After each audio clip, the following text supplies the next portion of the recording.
Alright,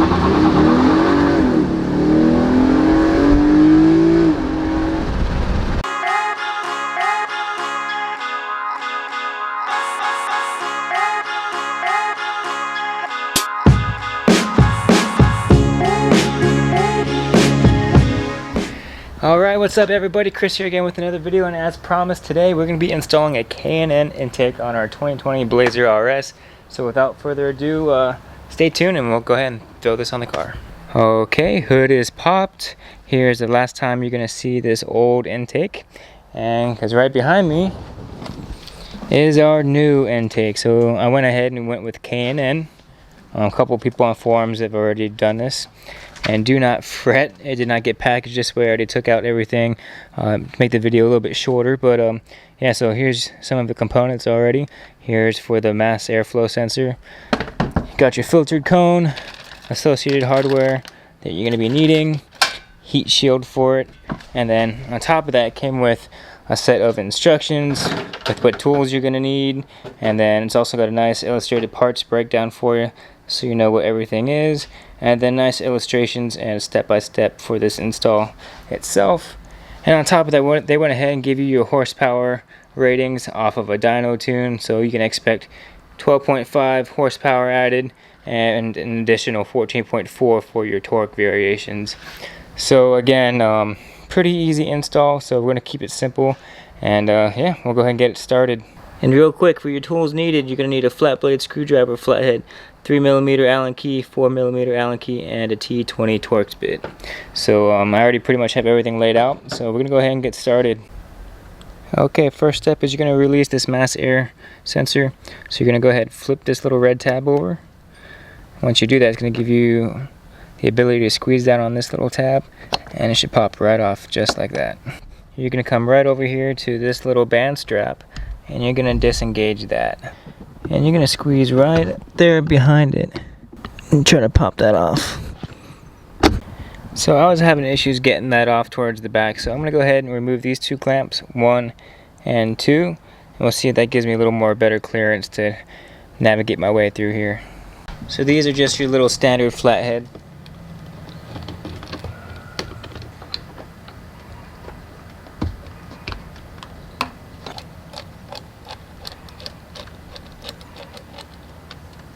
So when I got those two clamps loosened up, gave me better access to get behind there.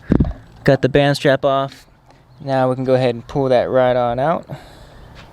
So now that's free. Alright, so now that we have the intake hose removed, we're going to come over to the intake housing itself, and we're going to pull up on it, removing it from its grommets, and then pull it on out of the car.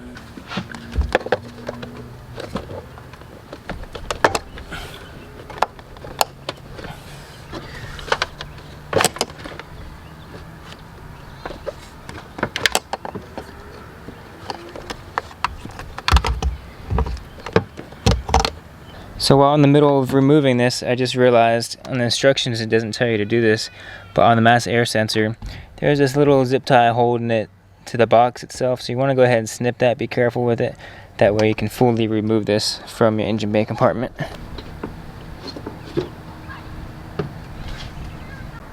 Just to give you guys some more detail, to show you the 3 grommet points. So there was 1 holding the intake in, 2 holding the intake, and number 3 was right here. And here's the back side of the intake. So here's the 1, 2, and 3 places. So it was going to sit just like this. And on top of that, be wary of your intake tube right here. So that's going to slide out from this end right here. So I took the stock intake housing and the new heat shield over to the grass because I don't want to scratch this factory box. But we're gonna have to go ahead and transfer over those grommets. So we're gonna go ahead and poke these out. Let's see if you can do it by hand. Yeah, you can do it by hand. And they're just gonna go and replace it into the heat shield, just like so. All right, old grommets removed and old grommets installed. So like anything, if you're going to go ahead and do an install, before you put it all together, you want to go ahead and make sure it's inspected, make sure there's no cracks or didn't take any beating or stripping while you guys removed them. So that looks all good.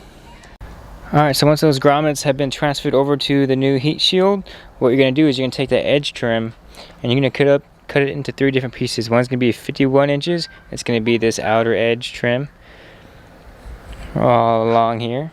And then it's going to be 14 inches, which is going to be right around here in the circle.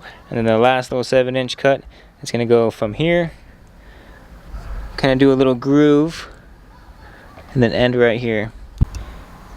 Alright, so since your edge trims are now on, we're going to go ahead and line everything up. So there is one grommet. Here's your second one. And then your third one should line up there with that guy right there. Alright, so the fitment for this is pretty good, pretty solid, not going to go anywhere. So there it is in 1 position, 2 position, and then right back here, there is your 3rd position. And then we'll keep this little snorkel here. Looks like it's filtering in from the hood. We'll add a little more air through here. Alright, now we're going to go back into our box and we're going to fish for this guy. I'll go ahead and take out some of these couplings as well. Alright, so you're going to want to look for this one, the one that has this little hump right here. This is going to be the side facing up. This is what the other side looks like. So the one with this little hump is going to be facing up, and it's going to go right here to your throttle body and then connect through there. So we're going to go ahead and use those couplers real fast.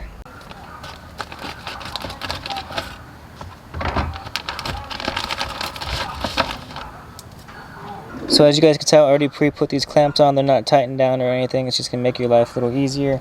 So there it goes. It's going to connect to you. So it's going to connect to your throttle body, like I said. And you're just going to shimmy it on. So now that you have this little tubing on, you're going to go ahead and tighten down these 2 couplings. The one connecting to here and the one connecting to here. I'll make your life easier. Make it somewhere where you have access to this. Don't be like hiding it underneath or towards the back. Make your life a little easier if you ever need to adjust anything on here. And then this one's obviously going to stay loose. So that's good and in place. So next up, we're going to go ahead and mess around with the mass air sensor. So here it is back here. A little delay in the video, just had to eat some dinner, but so here we go. We're going to go ahead and remove the stock sensor housing. I'm going to go ahead and put it on the new one. So let's see, the 2 T20 bits come out along with your sensor. Alright, kind of swayed away from the instructions, but it's okay, it's all going to go on the same way. So in the instructions, it tells you after you install this portion to go ahead and throw your airflow sensor onto your K&N, which right now it's still empty. But I only did that because this was kind of a pain in the butt to get clamped in between here and the cone. So as you can see, I got the band strap here tightened down on this section, and then I have this tightened down on this section of the cone as well. So all that we have to do next is install the air sensor. And in order to do that, there are these 2 pieces that come with the kit. There's this harder one, and then there's this little soft little buffer. So this is on with like a sticky tape on one side, so you're going to attach it on there. So the soft side is going to sit on top. It's going to sit on top of your old one, and it's going to line up just like that. So you want the slit to run horizontal to your little tubing right here. So it's going to run horizontal, and then you're going to look for this one right here. The side with that little hole in the left corner is going to be going forward towards the air filter. Really important. And if you look at from the side, so the connector is going to be closest facing you. So it's going to sit just like that.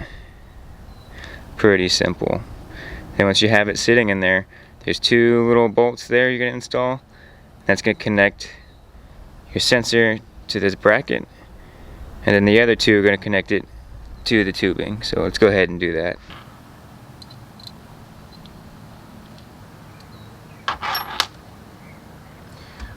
So there are those 2 installed. Pretty down dirty, pretty simple. Now the other pair is going to come with a washer as well.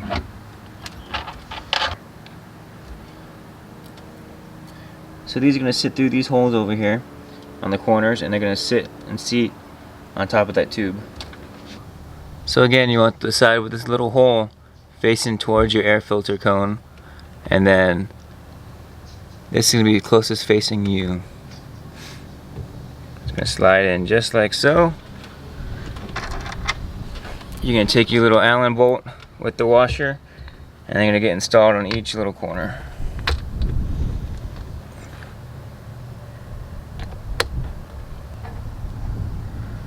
Now again, the instructions call to do this before you throw it on here, just to make your life a little easier, so you don't have to do it in this order.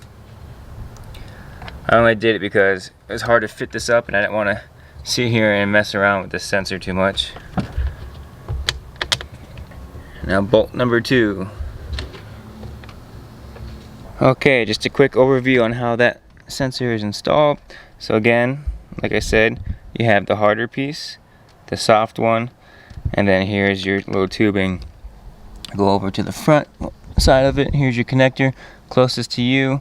You have the 2 smaller fasteners bolted, holding the sensor to this little hard piece, and then you have these 2 with the washer holding it to the base of the tubing. So pretty straightforward and simple. There's nothing in the instructions on telling you which way to install this little portion, so that's how you're going to do it. But there you have it, down and dirty with some detail on how to install the new K&N intake on a 2019 and up V6 Blazer. Pretty simple. You guys already know everything. So if you have any questions, comments, or concerns, lay them down in the comments below. As always, I'll try to get back to you guys, and we can share this to go ahead and increase knowledge to everybody. So pretty straight, simple. Everything worked per the instructions, minus cutting the little zip tie on the harness. And then, like I said, for the sensor, I didn't really talk about the positioning of this, but it was kind of common sense, but some people like video form of things. So pretty easy. We'll go ahead and do a soundbite on everything. And oh yeah, I just gotta connect that sensor and we will be good. So yeah, let's go ahead and connect that and do a little soundbite for you.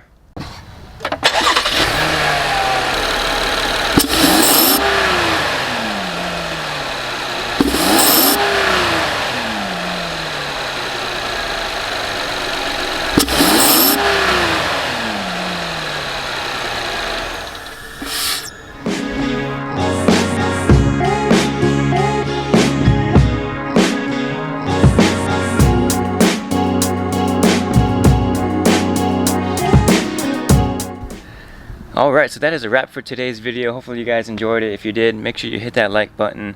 Lets me know you guys care, and lets me know that that video was valuable to somebody. So if you're in the market of an intake, cold air intake, this one's pretty good so far. I'm going to go ahead and take it for a test run, and I'll show you guys those clips later on.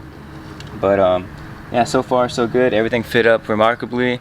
All the parts came with it that we really needed, and it's pretty much a straight swap for the old one. So that being said, any additional comments, questions, or concerns, lay them down in the comments below and I will try to address them with you guys. So other than that, stay tuned, make sure you subscribe because I have more stuff coming towards the Blazer as always. And yeah, just want to say thanks for watching. Never live your life on idle, and I will see you guys in the next one.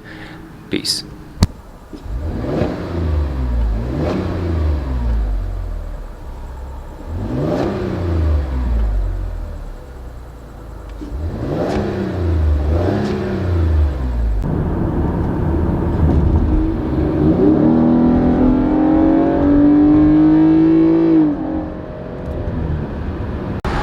Alright, windows down.